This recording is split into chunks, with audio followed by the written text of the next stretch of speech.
প্ৰাচীন কালৰ এটা ঐতিহাসিক প্ৰসিদ্ধ মন্দিৰ হৈছে আমাৰ বঙাইগাঁও জিলাৰ উত্তৰ শালমাৰাত থকা মহাদেৱ পাহাৰৰ শিৱ বাবাৰ মন্দিৰ। মই আহি গ'লোঁ আজি যিহেতু বলবমৰ মাহ চলি আছে, শিৱ বাবাৰ মন্দিৰ দৰ্শন কৰিবলৈ আহিলোঁ। কেইবাবাৰো আহিছোঁ আৰু ইয়াতে কেইবাবাৰো ভিডিঅ' বনাইছোঁ।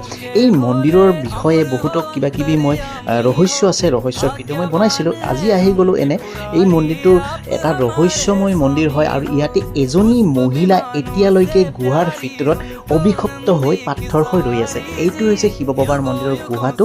ইয়াৰ ভিতৰত বহুতো ভাস্কৰ্য আছে শিলত কাটা। ইয়াতে কোচ ৰাজ্যৰ ৰজাও তেখেতেও পূজা কৰিছিল তেখেতৰ সময়তে, আৰু বহুত যুগৰ যুগান্তৰৰ পৰা এজনী মহিলা ইয়াতে পাথৰ হৈ ৰৈ আছে। মই কেতিয়াবা বিতংকৈ আকৌ ভিডিঅ' এটা বনাম। তো বন্ধুসকল, ইয়াতে আছে এটা শিৱ বাবাৰ শিৱলিংগ। যদি বলমৰ মাহ চলি আছে, আপোনালোকে পানী ঢালিব খোজে ইয়াতে এবাৰ আহি পানী ঢালি যাওক, ধুনীয়াকৈ বাবাৰ আশীৰ্বাদ ল'ব পাৰিব। তো এই আছিলে মহাদেৱ পাহাৰৰ শিৱ বাবাৰ মন্দিৰ। তো আজিলৈ আহিছোঁ, সকলোৱে ভাল থাকক, জয় অসম, ধন্যবাদ, হৰ হৰ মহাদেৱ, জয় জুবিন দা।